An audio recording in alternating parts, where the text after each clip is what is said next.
let's go. Happy birthday to you. Happy birthday to you. Happy birthday, happy birthday, happy birthday to you. Mabait si ate kasi, humble siya at saka magaling siyang makinig sa mga problems, lalo na sa mga problema nating magkakapatid, di ba? Sa mabait si ate. Sadya naman mabait si ate. Hindi nga lumalaban pagka inaapi Kami pa ang tagapaglaban, di ba? Di ba? Kilala niyo kung sino kayo, di ba? Kami ang tagapaglaban ni ate. Kaya ngayon sa birthday niya, masaya-masaya kami. Lalong-lalo na malapit na siyang umuwi. Kaya happy birthday ate. Happy birthday sa'yo. Sana bigyan ka pa ng maraming blessings. At sana din good health ka tsaka family mo. And sana pag uwi mo, i-enjoy mo yung pagstay mo dito dahil it's for good, di ba? For good. Okay. Kaya happy birthday. I love you ate. I love you. Thank you sa lahat. Thank you sa mga payo. Thank you sa pakikinig sa akin. Thank you sa pag-iintindi sa amin. Thank you sa pagpapatawa sa amin. Pagka, alam mo na, yung simpleng pagpapatawa mo, bulol. Ayan, isa pa yan. Simpleng pagpapatawa mo sa amin, talagang nagiging happy yung heart namin. Yan. Tsaka yung pagkabulol, ayan. Sa iyo namin naman, di ba? Kaya happy birthday. Love you, ate. Mwah. Bulaga ng happy birthday sa'yo. Love you nang, wish you all the best. Alam mo naman, mahal ka namin, mahal ka namin kahit na pero happy birthday nang, wish you more birthday to more buyoy mana sa'yo, more birthdays to come. Ano pa, nawala na ako. More birthdays to come, blessings and all. Alam mo na yan. Andito lang kami para sa'yo nang. We love you so much. Kami magkakapatid, buong SRF. We really love you and we appreciate everything you do.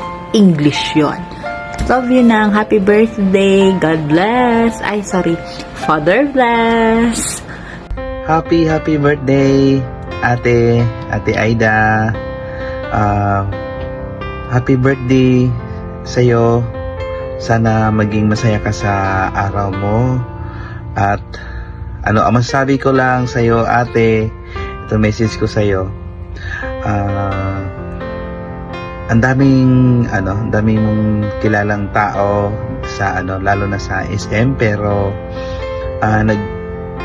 ikaw yung rin isa sa kakilala ko na napaka-bait, matulungin, unawain sa kapwa, at laging nagbibigay ng reminders sa mga magkakapatid at sa mga Star Maker fam natin. So yan lang ang masasabi ko sa iyo, ate. Mula nung nagkakilala tayo, malaking at least meron akong matatawag na ate. Hindi man tayo magkadugo, pero dito sa puso ko tinuturing talaga kitang isa sa mga ate ko na pwede kong pagsabihan ng mga problema, mga pagsubok ko sa buhay, mga achievements, lalo na sa mga achievements natin. So ayan, and once again, ate, and happy birthday sa'yo. At ito lagi kong masasabi sa'yo, mag-ingat lagi at huwag pabayaan ng sarili, and always lagi ka naman talaga nagpapasalamat sa Panginoon, lahat ng blessings everyday na binibigay sa iyo. So ayan po, maraming salamat, and once again, Father bless. Hi ate! Happy birthday! Dalaga ka na! Dalaga ka na ate! Anyway ate, ano pa ba masasabi ko sa'yo? Basta happy birthday! Enjoy mo yung araw mo at yung edad naman ay wala lang yan.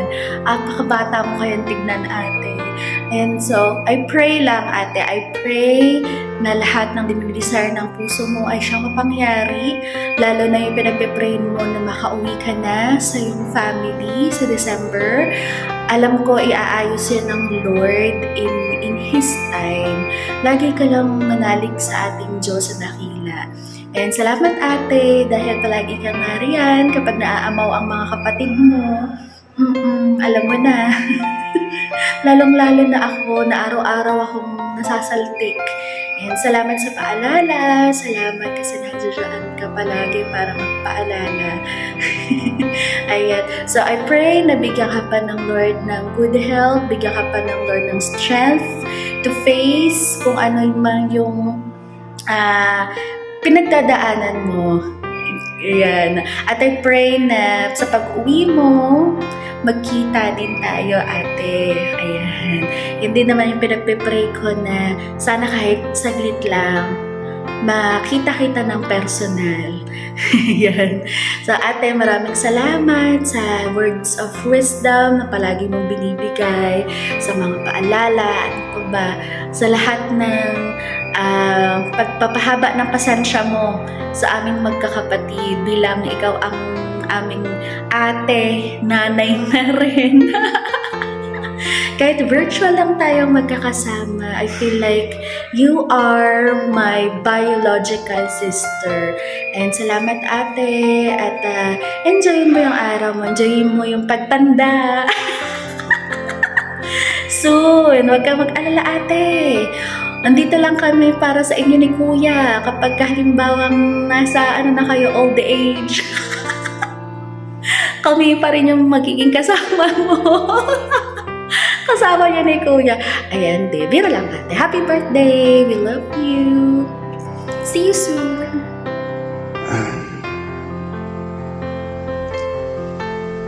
Ikaw naman kasi.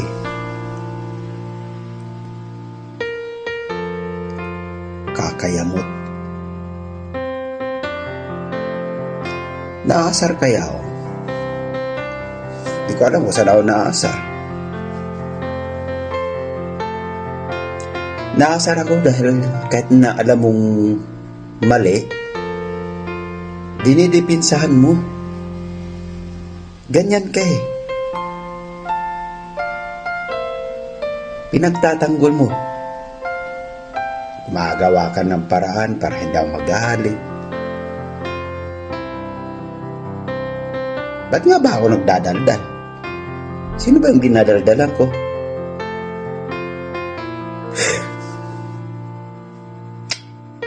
Yan ang hirap eh. Ikaw kasi ang sobrang bait mo eh. Hindi man lang kita nakitang magsungit.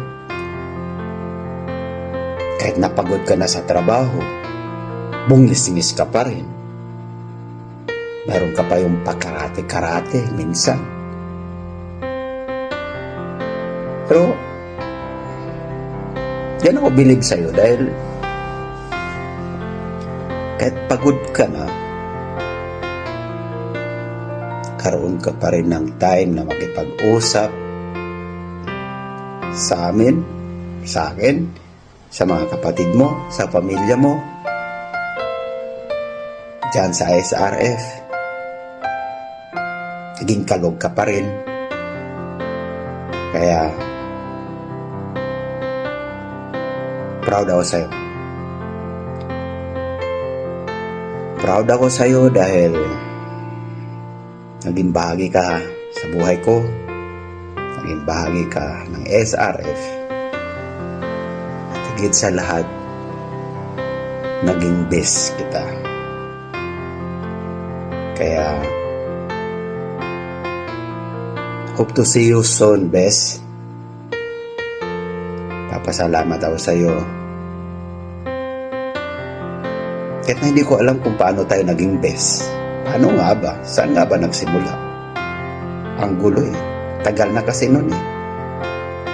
Nung panahon na wala pang SRF. Nung pagala-gala pa lang ako. Kasama pa natin nun si Scarlett eh. Saka si Kulot. Doon nagagala tayo. Ewan ko kung ano yung mga hinahanap natin. Bakit tayo pagala-gala kung saan-saan nakikip kanta sa PR ang may PR. Doon nga pala nagsimula hanggang sa niyaya kita na sinabihan kita na magtatayo ako ng PAM kasama si Bro Jun. Hanggang sinabi mong okay. At ito nga yung isang ID na hindi ko pa alam na mayroon kang ibang ID, yung main mo na ngayon hindi mo mabuksan. Kaya yung Maria mo na ginamit mo, doon nagsimula, doon nag-umpisa ang pagiging best natin. Wala ka pang trust sa akin noon, alala ko.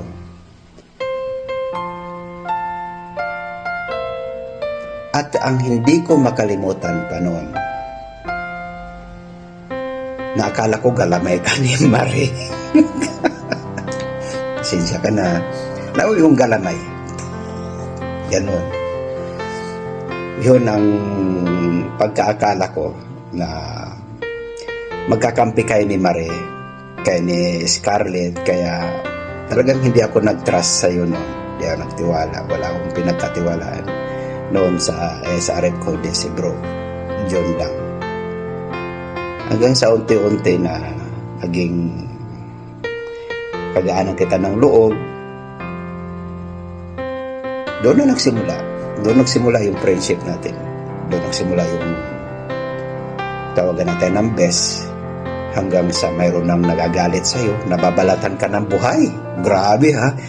Para bang papasok sila sa loob ng cellphone at babalatan ka nila ng buhay. Grabe. Sa sobrang selos yun, babalatan ka nila ng buhay. Pero, hayaan mo sila. Nawala na rin sila, kaya hindi ka na nila pwedeng balatan ng buhay. Saka hindi ka na naman nila mapupuntahan. Saka maraming magtatanggol sa'yo. Bago makalapit sa'yo, bago ka nila mabalatan ng buhay, sila muna ang babalatan nila ng buhay. Kaya, ito lang masasabi ko sa'yo ha. Huwag mong kakalimutan. Happy birthday, Bes. Kaya, alam ko na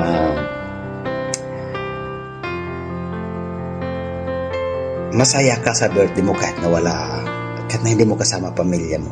Kasi alam mo naman kung nasaan ka eh. Sa trabaho ka. Kaya tinitiis mo lahat yan. Pero darating din yun na next year, makasama mo sila sa sunod na kaarawan mo. Kaya